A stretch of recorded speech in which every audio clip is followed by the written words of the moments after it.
கர்த்தருடைய பரிசுத்த நாமத்திற்கு மகிமை உண்டாவதாக. நாங்கள் வந்து ஹேனா ஃபவுண்டேஷன்ஸ்னு ஒரு கன்ஸ்ட்ரக்ஷன் கம்பெனி வச்சு ரன் பண்ணிகிட்ருக்குறோம். கர்த்தருடைய கிருபையினால எல்லாம் நல்லா போயிட்டுருக்கு. ஸோ லாஸ்ட் December 4th வந்து ஒரு ப்ராப்பர்ட்டி ரெஜிஸ்டர் பண்ணி வாங்கினோம். ரொம்ப main area, cross and cross of land cost. So வாங்கிட்டு அந்த ஏரியாவுக்கு பின்னாடி கொஞ்சம் லோ லையிங் ஏரியா. வாங்கினதுக்கப்புறம் மழை வந்ததுனால இந்த கிரவுண்டில் வந்து தண்ணி நின்றுட்டே இருந்தது. ஸோ கன்ஸ்ட்ரக்ஷன் ஆரம்பிக்கிறே கொஞ்சம் கஷ்டமாக இருந்தது. அதுக்கப்புறம் ஒரு ஸ்டேஜில் கன்ஸ்ட்ரக்ஷன் ஆரம்பிக்க எல்லாம் ரெடி பண்ணிவிட்டு அப்ரூவல் பிளான் கொடுத்து புக்கிங் எல்லாம் ஆரம்பித்ததுக்கப்புறம் மார்க் பண்ண போகிறப்ப தான் எங்களோட சைட் இன்ஜினியர் வந்து சொன்னார், இல்லை இதுக்கு பின்னாடி கவர்மெண்ட் வந்து ஒரு கெனால் வந்து ஃபார்ம் பண்ண போகிறாங்க, ஸோ நம்மளோட இடமும் போகும்னு இருக்காங்க மேடம், நீங்கள் அதை செக் பண்ணுங்க அப்படின்ட்டாங்க. ஸோ நான் இந்த ப்ராப்பர்ட்டி வாங்கும்போதே அந்த டாக்குமெண்ட் எல்லாம் பிரதர்கிட்ட கொடுத்து நான் ப்ரேயர் பண்ணி தான் வாங்கினேன். ஸோ எனக்கு ஒரு நல்ல நம்பிக்கை உண்டு, கர்த்தர் ஒரு நாளும் நம்மளை வெட்கப்பட்டு போக விட மாட்டார்னு சொல்லிட்டு. ஸோ இருந்தாலும் நான் எல்லாம் கடவுளே இதில் ஒரு இடம் கூட வீணாக போகக்கூடாது, என்னோடய மொத்த பிளானுமே அப்சைட் டவுனாக மாறிடும், ஸோ நீர் தான் அதை பாதுகாத்து வழி நடத்தணும்னு சொல்லி ப்ரேயர் பண்ணி நான் அன்பரின் பாதத்தில் வந்து சாட்சி சொல்வேன்னு வேண்டிக்கிட்டேன். அதே மாதிரி லாஸ்ட் வீக் வந்து திருப்பி ரீமெஷர்மெண்ட் எடுத்தப்போ நம்மளோட இடத்துல ஒரு காம்பவுண்டில் கூட 1 இன்ச்சு கடவுள் எடுக்க விடாமல் அதை கிருபையாய் பாதுகாத்து தந்தார். எவ்வளவோ வீடெல்லாம் பாதியில் கெனால் வந்து அதை டெமாலிஷ் பண்ண போகிறாங்க, ஆனால் கர்த்தர் இந்த இடத்த, அந்த கெனால் வந்து டயகனலாக போகிறதுனால கர்த்தர் இந்த இடத்த பாதுகாத்து 1 இன்ச்சு கூட மாறாமல் கிருபையாய் கிருபை புரிந்தார். அதற்காக கர்த்தரை நன்றியோடு ஸ்தோத்திரிக்கிறேன். ஹல்லேலூயா. என்னோட நேம் ஷாலினி. நான் இப்போது கரண்ட்லி துபாயில் ஒர்க் பண்ணுறேன். லாஸ்ட் 2023 செப்டம்பர் மந்த் எனக்கு துபாயில் ஒரு ஆப்பர்ச்சுனிட்டி கிடச்சிது. நான் இன்ஜினியரிங் கம்ப்ளீட் பண்ணியிருக்கேன், பட் கம்ப்ளீட் பண்ண 2 இயர்ஸ் நான் டீச்சராக ஒர்க் பண்ணேன். பிகாஸ் அந்த டைமில் எனக்கு கரெக்டான ஆப்பர்ச்சுனிட்டி கிடைக்கல, ஸோ ஃபீல்ட் அவுட் ஆகிட்டேன்.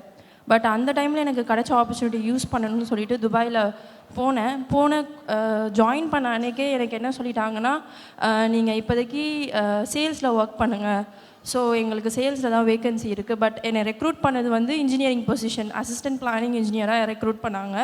பட் சேல்ஸில் போட்டாங்க. அப்போவே நான் ரொம்ப நொந்துட்டேன்.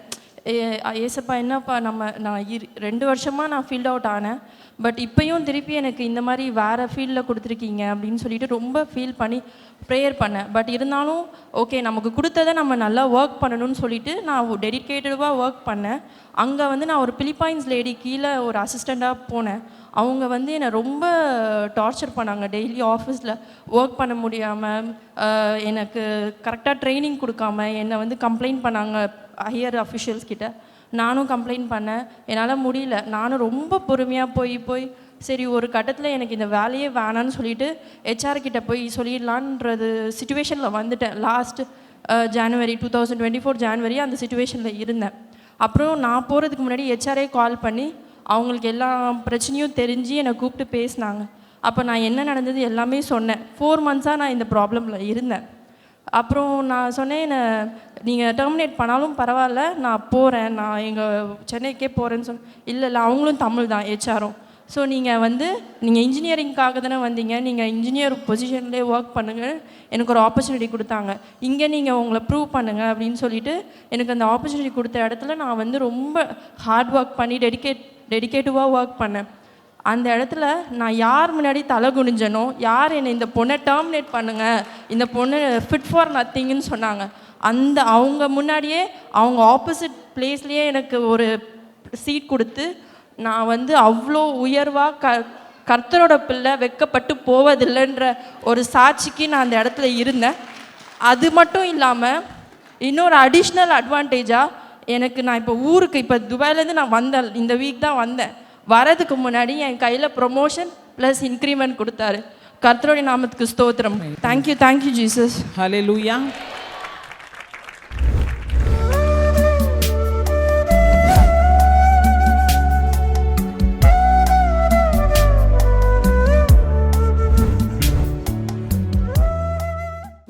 கிறிஸ்துவுக்குள் மிகவும் பிரியமான எனதருமை சகோதர சகோதரிகளே, நம்மை சிருஷ்டித்தவரும் நம்மை உண்டாக்கினவரும் நம்மை ஒருபோதும் மறந்து போகாதவருமாகிய இயேசு கிறிஸ்துவின் இணையற்ற நாமத்தினாலே உங்கள் எல்லாரையும் வாழ்த்தி ஆசீர்வதிக்கிறேன். அல்லேலூயா. எல்லாரும் சந்தோஷமாக இருக்கீங்களா? இந்த நாளிலே என் ஆண்டவருடைய சமூகத்தில் உட்கார்ந்து ஆண்டவரே, என் பிள்ளைகளுக்கு என்ன வார்த்தை சொல்லி என் பிள்ளைகளை நான் ஆசீர்வதிக்க வேண்டும், என்ன வார்த்தை இன்றைக்கு பரலோகத்திலிருந்து என் பிள்ளைகளுக்காக நீர் கொடுக்க போகிறீர். தேவ சமூகத்திலே ஜெபத்திலே தரித்திருந்த பொழுது கர்த்தர் நம்மை ஆசீர்வதிக்கும்படி கொடுத்த வார்த்தை ஏசாயா தீர்க்கதரிசியின் புஸ்தகம் 41ஆம் அதிகாரம் 14வது வசனம் இப்படியாய் சொல்லுகிறது. எடுத்து வாசிப்போம். யாக்கோபு என்னும் பூச்சியே, யாக்கோபு என்னும் பூச்சியே, இஸ்ரவேலின் சிறு கூட்டமே பயப்படாதே, இஸ்ரவேலின் சிறு கூட்டமே பயப்படாதே, நான் உனக்கு துணை நிற்கிறேன் என்று, நான் உனக்கு துணை நிற்கிறேன் என்று கர்த்தரும் இஸ்ரவேலின் பரிசுத்தருமாகிய கர்த்தரும் இஸ்ரவேலின் பரிசுத்தருமாகிய மீட்பர் உரைக்கிறார். உன் மீட்பர் உரைக்கிறார். யாக்கோபு என்னும் பூச்சியே, இஸ்ரவேலின் சிறு கூட்டமே பயப்படாதே, நான் உனக்கு துணை நிற்கிறேன். வெற்றி தோல்வி வாழ்க்கையில் சகஜம். நிறைய வெற்றிகளையும் குவித்திருப்பீர்கள், நிறைய தோல்விகளையும் சந்தித்திருப்பீர்கள். நமக்கு எதிரே நிறைய விரோதிகள் நம்முடைய கண்களுக்கு முன்பாக உலாவிக் கொண்டு தான் இருக்கிறார்கள். கண்ணுக்கு முன்னால் உலாவுகிற விரோதிகளை காட்டிலும் நமக்கு விரோதமாய் ஒவ்வொரு நிமிடமும் எதிர்த்து நிற்கிற பிசாசானவன் என்கிற ஒரு எதிரி இரகசியமாக தந்திரமாக நம்முடைய வாழ்க்கையிலே விளையாடி கொண்டிருக்கிறான். நம்முடைய வாழ்க்கையின் பின்னணியில் நம்மை வீழ்த்துவதும் நம்மை அழிப்பதும் தான் அவனுடைய திட்டமாக கொண்டு அவனை உங்கள் கண்ணால் பார்க்க முடியாது. ஆனால் பின்னால் இருந்து முதுகில் குத்துற மாதிரி விபத்துக்கள், ஆபத்துக்கள், நஷ்டங்கள், வீண் இழப்புகள், உயிர் சேதங்களை எல்லாம் அவன் கொண்டு வந்து கொண்டே தான் இருப்பான். அப்போ பாருங்கள், நமக்கு பின்னால் நிறைய விரோதிகள் இருக்கிறார்கள். கண் காண்கிற விரோதிகள் இருக்கிறார்கள். கண்ணிலே தென்படாத பிசாசானவன் இருக்கிறான். விரோதினே தெரியாமல் கூடவே இருந்து சாப்பிட்டுட்டு உனக்கு பின்னால் உனக்கு விரோதமாய் செயல்படுகிறவனும் உனக்கு பின்னால் இருக்கிறான். அப்போ இப்படிப்பட்ட ஒரு சூழ்நிலை உள்ள ஒரு சமுதாயத்திலே தான் நாம் வாழ்ந்து கொண்டிருக்கிறோம். இதிலே தான் நாம் வாழ்ந்தாக வேண்டும். அப்போ இவருடைய தந்திரமான திட்டங்கள், தந்திரமான செயல்கள் உங்களை அழித்து விடக்கூடாது என்பதிலே ஆண்டவர் உறுதியாக இருக்கிறார். எனவே தான் ஆண்டவர் சொல்லுகிறார், யாக்கோபு என்னும் சிறு மந்தையே பயப்படாதே, இஸ்ரவேலின் சிறு கூட்டமே பயப்படாதே, நான் உனக்கு துணை நிற்கிறேன். யோபு நல்லா ஓகோன்னு போயிட்டு இருக்கும் பொழுது சொல்லுகிறான், நான் அஞ்சினது எனக்கு நேரிட்டது, நான் பயந்தது எனக்கு நடந்தது. நடக்குக்கு முன்னால் இவன் பயந்தது நடந்ததுன்னு சொல்லி பயந்ததுனால தான் நிறைய இழப்புகளை அவன் சந்திக்க வேண்டிய சூழ்நிலை வந்தது. இன்னைக்கு ஆண்டவர் சொல்கிறார், பயப்படாத, நான் உனக்கு துணை நிற்கிறேன். இந்த உலகத்திலே மனிதன் தனிமையாக இருப்பது நல்லதல்ல, அவனுக்கு ஏற்ற துணையை உண்டு பண்ணுவேன் என்று சொன்ன ஆண்டவர் அவனுக்கு ஏற்ற துணையாக ஒரு நல்ல மனைவியை கொடுக்கிறார். அவளுக்கு நல்ல ஏற்ற துணையாக ஒரு புருஷனை கொடுக்கிறார். ஆனால் இவர்கள் இருவருக்கும் துணையாக இயேசு வந்து நிற்கிறார். அதுதான் முப்பரி நூல், அதான் குடும்பம். இயேசு இல்லாத குடும்பம் கூரை இல்லாத ஒரு வீடு. இயேசு இல்லாத ஒரு வாழ்க்கை எந்த நேரத்தில் என்ன வேணாலும் நடக்கக்கூடிய ஒரு சூழ்நிலை தான் அவனுடைய வாழ்க்கையிலே இருக்கும். எனவே இன்றைக்கு என்னென்ன காரியங்களை குறித்து நீங்கள் பயந்துட்டு இருக்கிறீங்க, இந்த நாள் செய்தியே உங்களுடைய பயத்தை எல்லாம் மாற்றி நான் உனக்கு துணை இருக்கிறேன்ற அந்த உத்தரவாதத்தை ஆண்டவர் கொடுத்து, அதனால நீ பயப்படாத. யார் இருந்தாலும் நீங்கள் பயப்படுறதுல ஒரு நியாயம் இருக்குது. ஆனால் ஆண்டவர் நான் உனக்கு துணையாக இருக்கிறேன்னு சொன்னதுக்கு பிறகு நீங்கள் பயப்பட வேண்டிய அவசியம் இல்லை. சிலர் பார்த்திங்கன்னா தனியாக எங்கேயாவது போகிறதுக்கே பயப்படுவாங்க. சிலர் பார்த்திங்கன்னா எக்ஸாம் ஹாலில் போனோன்னு அந்த பயத்தில் கை காலெல்லாம் டைப் அடிக்க ஆரம்பிச்சிடும். சில நேரங்களில் நல்ல ஒரு இடி இடித்தா போதும் பிள்ளைங்க பயந்து போயிடுது. காரணம் என்ன? ஒரு விதமான பயத்தின் ஆவி அந்த பிள்ளைகளை பிடித்து கொள்கிறது. எங்களுடைய ஜெப கோபுரத்தில் நள்ளிரவு இப்படிப்பட்ட அழைப்புகள் நிறைய வரும். நைட்டு திடீர்னு தாய்மார்கள் அழுவார்கள், ஐயா பிள்ளை அழ ஆரம்பித்து 4 மணி நேரம் ஆகுது, இன்னும் அழுகை நிறுத்தலையா, எப்படியாவது என் பிள்ளைக்கு ஜெபம் பண்ணி இப்போ ஒரு விடுதலை வாங்கி கொடுங்க ஆண்டவரிடத்திலிருந்து கூப்பிடுவார்கள். அப்பொழுது உடனடியாக ஜெபகோபுரத்தில் இருக்கிற பிள்ளைகள் எடுத்து ஜெபிக்கிற ஒரு வார்த்தையை இந்த பயத்தின் ஆவியை அப்புறப்படுத்தி தைரியத்தின் ஆவியினால இந்த பிள்ளையை நிரப்பும்.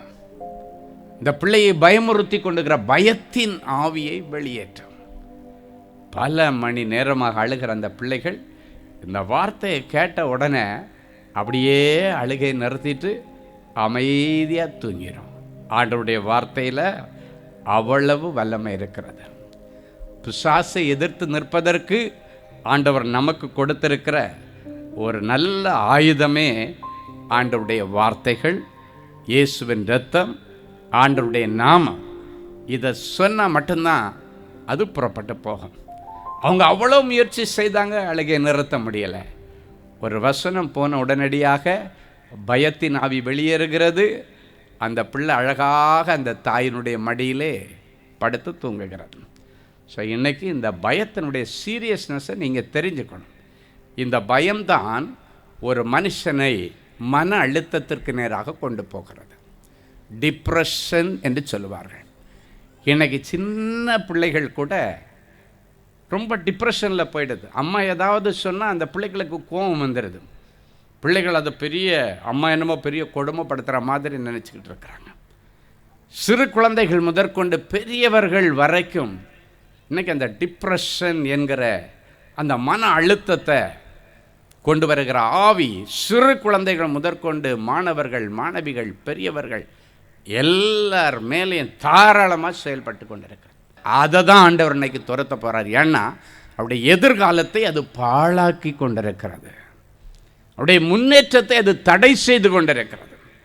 எனவே இன்றைக்கு அதிலிருந்து கர்த்தர் ஒரு விடுதலையை கொடுப்பார். இந்த பிசாசானவன் சிறு பிள்ளைகளை அழிப்பதற்கு தாய் சொல்லுகிற நல்ல வார்த்தையை கொடூரமாய் எடுத்துக்கொள்ள, புரிந்து கொள்ள வைக்கிறான். அப்போ முதல்ல துரத்த வேண்டியது, ஒரு குடும்பத்தில் தேவ அமைதி வரணுன்னா இந்த பிசாசானவனை தான் அந்த குடும்பத்தை விட்டு வெளியேற்றணும். இப்போ கணவன் மனைவிக்குள்ளால சண்டை வருதுன்னு வச்சிங்களேன், உடனே புருஷன் சண்டை ஆரம்பித்தோன்னா மனைவி ஒரு வார்த்தை சொல்லுவான், வேதாளம் முருங்கை மரம் ஏறிடுச்சுன்னுவான். வேதாளம் உள்ளே இருக்குன்னு நினைக்கிறேன். அப்போ நீங்கள் புருஷனுக்கு எதிர்த்து நின்னா அந்த புருஷன் உன்னை விட்டு ஓடிடுவான். ஆனால் அந்த புருஷனுக்குள் இருக்கிற பிசாசுக்கு நீங்கள் எதிர்த்து நின்றால் அந்த பிசாசு உன் புருஷனை விட்டுட்டு போயிடுவான், உன் புருஷன் உன் கூட இருப்பான். இந்த நல்ல ரகசியத்தை வேதத்திலிருந்து இன்றைக்கு நீங்கள் தெரிந்து கொள்ளணும். இவன் மெல்ல மெல்ல உள்ளே வருவான். உள்ளால் வந்து முதல்ல கொஸ்டின் மார்க் போடுற மாதிரி அன்றைக்கு ஏதேன் தோட்டத்தில் சொன்ன மாதிரி, இப்படி ஒரு வார்த்தையை உன் தேவன் சொன்னதுண்டோ அப்படின்னு ஒரு கொஸ்டின் மார்க்கை போட்டுட்டு போயிடுவான். உன் புருஷன் இப்படி சொன்னதுண்டோ அப்படின்னு கேட்பான். உடனே ஏவாளை மாதிரி நம்மவும் ஓஹோ ஏதோ ஒன்று இருக்குது ஆமாம் அப்படின்னு சொல்லிட்டு அன்னைக்கு ஆரம்பிக்கிற சண்டை, கடைசியாக சண்டை முத்தி போய் ஒரு ஸ்டேஜுக்கு மேலே கணவன் மனைவிக்குள்ளே பிரிவுன்னு வந்தோடனே இவன் தனியாக மாட்டிக்கிறா, இல்லைன்னா இவன் தனியாக மாட்டிக்கிறா, பயமுறுத்துகிற ஆவி அவளுக்குள்ளால் உட்கார்ந்து அவளுடைய வாழ்க்கையை அழித்து விடுகிறது. நல்லா கவனிங்க, குடும்பத்தை பிரிக்கிறது தான் அவனுடைய ரகசிய திட்டம். அதை நேரடியாக வந்தாச்சுன்னா நம்ம ஏற்றுக்கொள்ள மாட்டேன்னு சொல்லிட்டு இன்டைரக்டாக ஒரு ரூட்டில் வருவான். முதல்ல உங்கள் குடும்பம் சந்தோஷமாக இருக்கணும்னா, இந்த பயமுறுத்துகிற ஆவிகள் உங்களை விட்டு போனேன்னா, முதல்ல உங்கள் புருஷனை தயவு செய்து நம்புங்க, உங்கள் மனைவியை தயவு செய்து நம்புங்க. பழைய வாழ்க்கை அவளுக்கு எப்படி இருந்ததோ அவனுக்கு எப்படி இருந்தோ அதெல்லாம் நமக்கு தேவையில்லை. தேவ சமூகத்திலே நீங்கள் உறுதிமொழி எடுத்து குடும்ப வாழ்க்கையை ஆரம்பித்ததற்கு பிறகு கட்டாயம் ஒரு மனைவியை புருஷன் நம்பணும், புருஷனை மனைவி நம்பணும். இல்லைன்னா இவங்க ரெண்டு பேருக்கு இடையில் பிசாசானவன் உள்ளே வந்துடுவான். உள்ளே வந்தாச்சுன்னா கூறு போட்டுருவான். குறிப்பாக ஒரு குடும்பத்தினுடைய அழிவிற்கு காரணம் ஒரு பிசாசானவன் குடும்பத்தில் கொண்டு வருகிற அவனுடைய தந்திரங்கள் தான் முக்கியமான காரணம். ஸோ அவனுக்கு நீங்கள் இடமே கொடுக்கக்கூடாது. சில நேரங்களில் தாய் ரூபத்தில் கூட இந்த பிசாசு உள்ளே வருவான். என்ன பிரதர் இப்படி சொல்கிறீங்க? அம்மா யாரை கெடுக்க சொல்லுவாங்க, அம்மா யாரை கெடுக்கணும்னு சொல்ல மாட்டாங்க. உனக்கு நல்லதுன்னு சொல்லுகிற சில விஷயங்கள் பிசாசு கொடுக்குற ஆலோசனையாய் வந்து உன் குடும்பத்தை கூறு போட்டுரும். அம்மா எதுவும் கெடுக்கணும்னு நினைக்க மாட்டாங்க. ஆனால் அம்மாவுக்குள்ளேருந்து வருகிற ஆலோசனை எப்படிப்பட்டது? உதாரணத்துக்கு நான் சொல்கிறேன்னே, ஒரு தாய் தன்னுடைய மகளை கல்யாணம் பண்ணி புருஷன் வீட்டுக்கு அனுப்பும்போது சொல்லி அனுப்ப வேண்டியது, இதுக்கு பிறகு உன் மாமியார் தான் உனக்கு தாய், உன் மாமனார் தான் உனக்கு தகப்பன், உன் நாத்தனார் எல்லாம் உனக்கு உடன் பிறந்தவங்க, உன்னுடைய அண்ணியார் எல்லாமே உனக்கு உடன் பிறந்தவங்க. அதனால் அந்த குடும்பத்தில் ஒருத்தியாக நீ போய் மாறிடு. உன் புருஷனுக்கு 2 தங்கச்சி இருக்கிறாங்க, அவங்கள கல்யாணம் பண்ணி கொடுக்க வேண்டிய பொறுப்பெல்லாம் உன் புருஷனுக்கு இருக்குது, அதில் நீ ஒத்துழைப்பு கொடுக்கணும் மகளேன்னு ஒரு தாய் சொல்லி அனுப்பினா அது தேவ ஆலோசனை, அது ஒன்றை வாழ வைக்கும். நிறைய தாய்மார் என்ன தெரியுமா சொல்லி விட்றாங்க, மக்களே அவனுக்கு 2 தங்கச்சிங்க இருக்கிறாங்க, சம்பாதிக்கிறதெல்லாம் கொடுத்துட போகிறான், போன உடனே அவனை முந்தியில் முடிஞ்சு போட்டுரு அப்படின்வாங்க. நீ உஷாராக இருக்கணும், இல்லைன்னா ஏமாத்திடுவான், நல்ல கவனமாயிரு, அடிக்கடி ஃபோன் பேசினான்னா ரொம்ப கவனமாயிரு, எவ்வளோ ஒருத்தி உள்ளே பூந்துருவா. இங்கேயே கொஸ்டினை போட்டு விட்டா அதுக்கப்புறம் அவள் எப்படி சந்தேகப்படாமல் இருப்பாள். நல்ல கவனிங்க, அம்மாட்ட ஒரு பிள்ளை நல்லா பொறுமையாக பேசுவான். ஏன்னா கல்யாணம் ஆகி வந்திருக்கிறான், அவனை 25 வருஷம் அவங்க அம்மா வளர்த்துருக்காங்க. அதை நீ நல்ல கோணத்தில் எடுத்தீன்னா பிசாசு உள்ளே வர முடியாது, பயமுறுத்த முடியாது. ஒன்று, இதில் எல்லாத்துலேயும் பயம் இருக்கும். என் புருஷனை தள்ளிட்டு போயிடுவாங்களோ, என் புருஷனை எடுத்துகிட்டு போயிடுவாங்களோ, அந்த பயம் உள்ளே கொடுத்துக்கிட்டே இருப்பான். அந்த பயம்தான் இது எல்லாத்துக்கும் காரணம்.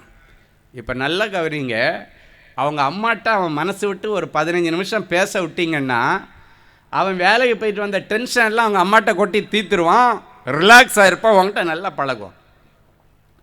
அதுக்கு பதிலாக என்ன கல்யாணம் ஆனதுக்கப்புறம் 15 நிமிஷம் உங்கள் அம்மாட்ட என்ன பேச்சு, என்ன பேசிகிட்டு இருந்தாங்க உங்கள் அம்மா, அப்படி என்ன உங்களுக்கு பேச்சு கேட்டால் அடுத்த நிமிஷம் அவன் தப்பு பண்ண ஆரம்பிப்பான். என்ன தப்பு பண்ணுவான், வெளியே 1/2 மணி நேரம் வெளியே நின்று இங்கே இருந்தால் 15 நிமிஷம் பேசிட்டு வச்சுருப்பான். வீட்டுக்கு உள்ளே வர்றதுக்கு முன்னாடி தெருவில் நின்றுட்டு ஒரு 1/2 மணி நேரம் அம்மாட்ட பேசி கூட, ஏன்னா இவன் திட்டுறான், உள்ளே வந்தால் திட்டுறான். அவன் அவங்க அம்மாட்ட பேசுகிறது நியாயமான காரியம், அதை எதுக்கு இவ தடை பண்ணணும்? தடை பண்ணுறதுனால இதெல்லாம் பிசாசு கொண்டு வர்ற ஆலோசனை. நீ என்ன பண்ணணும் தெரியுமா, அம்மா பேசி முடித்தோன்னே நானும் அத்தைகிட்ட பேசுகிறேன்னு, அத்தை நல்லா இருக்கீங்களா, சாப்பிட்டீங்களா, மாத்திரை போட்டிங்களா, எப்படி இருக்கிறீங்க அத்தை, உடம்பு நல்லா நினச்சிங்க. இதுதான் நல்ல ஒரு ஸ்திரீக்கு அடையாளம். இதை தான் ஒரு தாய் தன்னுடைய பிள்ளை புருஷன் வீட்டுக்கு போகும்போது சொல்லி கொடுக்கணும். அம்மாவுக்கு சப்போர்ட் பண்ணுன்னு சொல்கிறது தான் நல்ல ஆலோசனை, அவங்க அம்மாவுக்கு அளவுக்கு மேலே கொடுக்காதேன்னு சொல்கிறது துர் ஆலோசனை. உன்னுடைய புருஷனுடைய அக்கா தங்கச்சிக்கு கல்யாணம் பண்ணி வைக்கிறதுக்கு நீ சப்போர்ட் பண்ணுன்னு சொல்கிறது நல்ல ஆலோசனை. எப்போ அதை நீ கட் பண்ணுன்னு சொல்கிறீங்களோ அது துர் ஆலோசனை. இதை நீங்கள் நினைக்கணும். இன்றைக்கி நினச்சி பார்த்து புருஷனுக்கு நீங்கள் சப்போர்ட்டிவாக துணையாக இருங்க. அதே போல் மனைவிக்கு புருஷன் சப்போர்ட்டாக இருக்கணும். நிறைய புருஷன்மார்கள் கூட மனைவி தன்னுடைய தாயிட்ட கொஞ்சம் நேரம் பேசினா அங்கேயும் இதே பிரச்சனை தான், பேசிட்டா போதும் அவ்வளோதான். நீ ஒரேடி அவங்க அம்மா வீட்டில் போய் உட்காந்து பேசி முடிச்சுட்டு வா, 1 வாரம் கழிச்சுன்னா அவங்க அம்மா வீட்டுக்கு அனுப்பி விட்டுருவான். இவன் தனிமை இவனை பாவம் செய்ய வைக்கும். அவளை அங்கே அனுப்பிட்டாச்சுன்னா இந்த தனிமையிலே தான் ஒரு மனுஷன் அதிகமாக பாவம் செய்ய யோசிக்கிறான், செய்கிறான். தனிமையிலே தான் ஒரு மனிதன் தற்கொலையும் செய்கிறான். இப்போ யோசித்து பாருங்கள், சின்ன சின்ன விஷயங்கள். அவங்க அம்மாட்ட தானே பேசுகிறான், நல்லா பேசிட்டு டென்ஷன் எல்லாம் முடிச்சிடட்டும், அப்போமாவது நைட்டு ஒழுங்காக சாப்பாடு போடுவான்னு சொல்லி அவளை ஃப்ரீயாக விட்டுறணும். பேசி முடித்ததுக்கப்புறம் அத்தைன்னு நீ கூப்பிட்டேன்னா உன் மனைவிக்கு அப்படியே கொடுத்துடும். அப்பா என் புருஷன் எங்கள் அம்மாவை அத்தேன்னு கூப்பிட்டு விசாரிச்சிட்டாரு அப்படின்னா அந்த அம்மாவுக்கும் ஒரு சந்தோஷம் இருக்கும், மனைவிக்கு சந்தோஷம் இருக்கும், அன்னைக்கு உங்கள் வீடு குட்டி பரலோகமாக இருக்கும். நிறைய புருஷன்மார்களும் செய்கிற தவறு என்னென்னா, மனைவியுடைய தாய் தகப்பனிடத்தில் இவள் பேசுவதை தடை செய்வது ஒரு பெரிய தவறான காரியம். நீங்கள் நினைக்கலாம் அவங்க பேசினாலே வீட்டுக்குள்ளே வென வருது அப்படின்னு சிலர் சொல்கிறத கவனிச்சிருக்கிறேன். ஜெபம் பண்ணுங்க, அப்படி இருந்தால் உன் மனைவி கேட்டாலும் அதை உன் வீட்டில் செயல்படுத்த மாட்டான். ஒரு சகோதரர் ஒரு முறை சொன்னார், ஐயா எப்போ என் மாமியார் வீட்டுக்கு வந்துட்டு போகிறாங்களோ அன்னைக்கு வரைக்கும் நல்லா இருப்போம், அவங்க வந்துட்டு போயிட்டாங்கன்னா கொளுத்தி விட்டுட்டு போகிற மாதிரி போயிடுவாங்க, அடுத்த நாள்லேருந்து படன்னு எரியும் வீடு அப்படின்றாங்க. ஒரு மாமியாரை பற்றி அவர் சொல்கிற அளவுக்கு சில காரியங்கள் இயல்பாய் நடந்து கொண்டிருந்த குடும்பத்தில் மாற்றங்கள் வருது. பிசாசு உள்ள வர்றான். அம்மா தான் வந்து போனாங்க, உண்மைதான். சிலர் சொல்லுவாங்க, அவங்க ஃப்ரெண்டு வந்துட்டு போனாலே வீட்டில் என்னென்னமோ நடக்குது அப்படின்னா ஆலோசனை கொடுக்குறவன். அப்போ நீங்கள் என்ன பண்ணணுன்னா, அதுக்காக அவங்கள வீட்டுக்கு வரவிடாமல் எல்லாம் நீங்கள் பண்ண முடியாது. நீங்கள் வசனத்தின்படி சில காரியங்களை அலசி ஆராய்ந்து பார்க்கணும். வசனத்தின்படி ஆராய்ந்து பார்க்கணும். அம்மா சொன்னது சரியா, இதை நம்ம செய்யலாமா, வசனம் இந்த சொல்லுதா, இதை செய்ய சொல்லுதா, நீ ஆராய்ந்து பார்த்து வசனத்தின் வெளிச்சத்திலே நீங்கள் வாழ பழகிக்கொள்ளணும். அப்படி பழகினீங்கன்னா உங்கள் குடும்பத்துக்குள்ளால் எந்த பிசாசும் உள்ள வர முடியாது. ஆண்டவர் உங்கள் குடும்பத்தை விட்டு வெளியே போகாமல் இருப்பார். யோசித்து பாருங்க, அவ்வளோ பெரிய தைரியசாலியாக இருக்கிற சிம்சோன், அபிஷேகம் பண்ணப்பட்டவன், அப்படி பயங்கரமான பெரிய பெரிய கட்டடத்தை எல்லாம் அப்படி இழுத்து நுறுக்கி போடுகிறவன், பராக்கிரமசாலியாகிய சிம்சோன் ஒரு வேசியுடைய மடியில் போய் விழுந்தான். ஆண்டவர் அவனை விட்டு பிரிந்ததை அவன் உணராதிருந்தான். அதனால் என்ன நடந்துச்சு? அவனுடைய வாழ்க்கை பறிபோய் கண்கள் பிடுங்கப்பட்டு வேதனை அவனுடைய காரியம். அப்போ ஆண்டவர் உங்களுக்கு துணை நிற்கிறேன் என்று சொன்னவரை நீங்கள் எப்பவும் எங்கே போனாலும் கூட அழைச்சிட்டு போய் பழகிடணும். அவர் உங்கள் வாழ்க்கையை விட்டு எடுக்கப்படுகிறத நீங்கள் ஒரு நாளும் அனுமதிக்கக்கூடாது. வேதத்தில் ஒரு சம்பவம் இருக்கிறது. இஸ்ரவேல் ஜனங்கள் எகிப்தின் அடிமைத்தனத்திலிருந்து விடுதலையாக்கப்பட்டு பாலும் தேனும் ஓடுகிற நலமும் விசாலமுமான தேசத்திற்கு அழைத்து கொண்டு வரப்படுகிறார்கள். அவங்க வந்துட்டு இருக்கிறாங்க. பின்னால் எகிப்தின் இராணுவம் அவர்களை துரத்தி கொண்டு வந்து மறுபடியும் இவர்களை அடிமைகளாக பிடித்து கொண்டு போய் தங்களுக்கு அடிமையாய் வைக்க வேண்டும் என்று ஆசைப்பட்டு வருகிறார்கள். முன்னால் செங்கடல் இருக்கிறது, பின்னால் எகிப்தின் இராணுவம் துரத்தி கொண்டிருக்கிறது. இந்த நேரத்தில் ஒரு அருமையான வசனத்தை வாசியுங்கள். யாத்ராகமத்தின் புஸ்தகம் 14ஆம் அதிகாரம் 13, 14 ஆகிய வசனங்கள் இப்படியாய் சொல்லுகிறது. எடுத்து வாசிப்போமா? அப்பொழுது மோசே ஜனங்களை நோக்கி பயப்படாதிருங்கள், நீங்கள் நின்று கொண்டு கர்த்தர் உங்களுக்கு செய்யும் ரட்சிப்பை பாருங்கள். கர்த்தர் இன்றைக்கு உங்களுக்கு செய்யும் ரட்சிப்பை பாருங்கள். இன்றைக்கு நீங்கள் காண்கிற எகிப்தியரை இனி என்றைக்கும் காண மாட்டீர்கள். என்றைக்கும் காண மாட்டீர்கள். இன்றைக்கு கர்த்தர் உங்களுக்கு தீர்க்க தரிசனமாய் சொல்லுகிறார். உங்கள் வாழ்க்கையிலே உங்களை பயமுறுத்தி கொண்டிருந்த எகிப்தியன் யாராயிருந்தாலும் அவனை இனி என்றைக்கும் நீங்கள் காண்பதில்லை. அல்லேலூயா. என் அன்பு தேவனுடைய பிள்ளைகளே, நல்ல தேவ செய்தியை கேட்டீர்கள். அருமையான சாட்சிகளையும் பார்த்தீர்கள். எல்லாருடைய இருதயத்தில் ஒரு கேள்வி, எனக்கு என்னைக்கு பிரதர் இப்படி ஒரு அற்புதம் நடக்கும்? ஏன் அது ஆண்டவர் என்னைக்கு செய்யலாம் இல்லை? விசுவாசத்தோடு அப்படியே முழங்கால்களை தாழ்த்துங்கள். கண்களை மூடி நாம் தேவ சமூகத்தை நோக்கி பார்ப்போம். அன்பான ஆண்டவரே, உமக்கு நன்றி. நீர் நல்லவர், பெரியவர், பெரிய காரியங்களை செய்கிறோம். ஒரு சின்ன காரியம் கூட என்னுடைய வாழ்க்கையில் நடக்கலேன்னு அழுது கொண்டிருக்கிற பிள்ளைகளுக்கு பெரிய காரியங்களை செய்ய ஆண்டவர் இன்றைக்கு இந்த நிமிஷத்தில் என் பிள்ளைகளுடைய இருதயமாகிய சிங்காசனத்தில் எழுந்தருள்வீராக. என் பிள்ளைகள் இன்றைக்கு உம்மை சுமந்து கொண்டு முழந்தாள் படியிட்டு ஜெபித்து எழும்பும் பொழுது பிள்ளைகளுக்கான நல்ல காரியங்களுக்கான தேவதூதர்கள் வருவார்களாக, பணிவிடை நாவிகள் வருவார்களாக, எலியேசர்கள் வருவார்களாக, கேப்ரியல் தூதியன் வருவானாக. நற்செய்திகள் வரட்டும். இன்றைக்கு இந்த ஜெபம் முடித்து அவர்கள் எழும்பி கண்களை ஏறெடுத்து பார்க்கும் பொழுது, அவங்க மெயிலை ஓப்பன் பண்ணி பார்க்கும் பொழுது, மொபைலை ஓப்பன் பண்ணி பார்க்கும் பொழுது, நீண்ட நாட்கள் இவர்கள் எதிர்பார்த்து கொண்டிருந்த நற்செய்திகளின் பிள்ளைகளுக்கு வரட்டும் சாமி. நீங்கள் எதிர்பார்த்து கொண்டிருக்கிற நல்ல காரியங்களை உங்களுக்கு கொடுக்க உங்கள் மேல் நினைவாய் வந்திருக்கிறேன். அவைகள் தீமைக்கு ஏதுவாய் அல்ல, நன்மைக்கு ஏதுவாகவே நடக்கும். நன்மைக்கு ஏதுவான நற்செய்திகளும் வரும் என்று கர்த்தர் சொல்லி பிள்ளைகளை ஆசீர்வதிக்கிறதற்கு ஸ்தோத்திரம். எனக்கு எப்பொழுது மாறுதல் உண்டாகும் என்று யோபு காத்து கொண்டிருந்தது போல உபத்திரவத்தின் முடிவு நாளுக்காக காத்து கொண்டிருக்கிற என் பிள்ளைகளுக்கு இனியும் கால தாமதம் இல்லாமல் என் பிள்ளைகளுடைய உபத்திரவங்களுக்கு முடிவை கொண்டு வாரும். உபத்திரவத்தின் முடிவு வரும் பொழுது யோபுவுக்கு இரட்டிப்பான நன்மையை கொடுத்த ஆண்டவர் என் பிள்ளைகளுக்கும் இரட்டிப்பான நன்மைகளை கொடுத்து இவர்களை கனம் பண்ணுவீராக, இவர்கள் தரித்திரம் மறைவதாக, கடன் பிரச்சனைகள் மறைவதாக, நிந்தைகள் மறைவதாக, அவமானங்கள் மறைவதாக, கோர்ட்டு கேஸுக்கு இன்றைக்கு ஒரு முடிவு வருவதாக. நீண்ட நாட்களாய் இருதயத்தில் ஏங்கிக் கொண்டிருக்கிற என் பிள்ளைகளுடைய உணர்வுகளையும் அவருடைய மன விருப்பங்களையும் நீர் அறிந்திருக்கிறீர். வேதம் சொல்கிற இந்த வார்த்தையின்படி பிள்ளைகளை ஆசீர்வதிக்கிறேன். கர்த்தருக்குள் மனமகிழ்ச்சி ஆயிரு, அவரின் இருதயத்தின் வேண்டுதல்களை எல்லாம் உனக்கு அருள் செய்வார் என்ற வார்த்தையின்படி இருதயத்தின் வேண்டுதல்களை எல்லாம் என் பிள்ளைகளுக்கு நிறைவேற்றித்தார். நிறைஞ்ச மனசில் பிள்ளைகளை ஆசீர்வதிக்கிறேன் இயேசுவின் மூலம் பிதாவே, ஆமேன், ஆமேன்.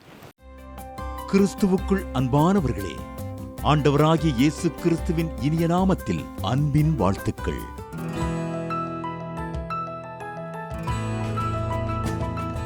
எங்களுடைய மார்வெல் திருமண தகவல் மையத்தை ஆன்லைன் சேவை மூலம் உங்களுக்கு அறிமுகப்படுத்துவதில் நாங்கள் மிகுந்த மகிழ்ச்சி அடைகிறோம். எங்களது மார்வெல் திருமண மையம் கிறிஸ்தவ குடும்பத்தில் திருமணத்திற்கு ஆயத்தமாயிருப்பவர்கள் தங்களுக்கு ஏற்ற வாழ்க்கை துணையை தேர்ந்தெடுக்க சிறந்த திருமண சேவை மையமாக இருக்கிறது. மேலும் மார்வெல் திருமண தகவல் மையத்தில் நீங்கள் பதிவு செய்வதற்கு எங்களது இணையதள முகவரி www.marvelmatrimony.com மற்றும் அலைபேசி எண் 7824855999 என்ற எண்ணிற்கு தொடர்பு கொள்ளலாம். சென்னை, நாகர்கோவில் மற்றும் மும்பை நகரில் உள்ளவர்கள் பதிவு செய்ய விரும்பினால் கீழ்க்கண்ட விலாசங்களில் உள்ள எங்களது அலுவலகங்களோடு தொடர்பு கொள்ளலாம். Email info@marvelmatrimony.com. ஆண்டவர்தாமே உங்களை அளவில்லாமல் ஆசீர்வதிப்பாராக. ஜெனசிஸ் கிரியேஷன்ஸ் மீடியா அகாடமியில் 3 மாதங்களில் தொழிற்கல்வி சான்றிதழோடு video editing, videography, photography, drone piloting, studio recording, Photoshop, live streaming, live video mixing and live sound mixing ஆகிய தொழிற்கல்விகள் பயிற்றுவிக்கப்படுகிறது. புது தொழில் நுணுக்கங்களுடன் குறைவான கட்டணத்தில் நிறைவான தொழிற்கல்வி பெற்றுக்கொள்ள உங்கள் எதிர்கால கனவை நினைவாக்க எங்களது ஜெனசிஸ் கிரியேஷன்ஸை இன்றே தொடர்பு கொள்ளுங்கள். மேலும் விவரங்களுக்கு 7824850999 என்ற எண்ணை தொடர்பு கொள்ளுங்கள். அன்பு தேவனுடைய பிள்ளைகளே, இந்நிகழ்ச்சியின் மூலம் நீங்கள் பெற்றுக்கொண்ட ஆசீர்வாதங்களையும் உங்கள் ஜெப விண்ணப்பங்களையும் அனுப்ப வேண்டிய முகவரி தேவனின் அன்பு ஊழியங்கள், எண் 340B பார் 1A 3B1 Vinayak avenue, OMR road, Okkiyam, Thoraipakkam, Chennai 600097. இது இந்தியன் ஆயில் பெட்ரோல் பங்க் எதிரில் அமைந்துள்ளது மற்றும் காக்னிசன்ட் டெக்னாலஜி சொல்யூஷன்ஸ் அருகிலும் அமைந்துள்ளது. மின்னஞ்சல் prayer@godsloveministries.co.in. எங்களது இணையதளம் www.godsloveministries.co.in. மேலும் 24 மணி நேர ஜெப உதவிக்கு 04454547999 மற்றும் 9941950999 என்ற எண்களுக்கு தொடர்பு கொள்ளுங்கள். கர்த்தர் தாமே உங்களை ஆசீர்வதிப்பாராக.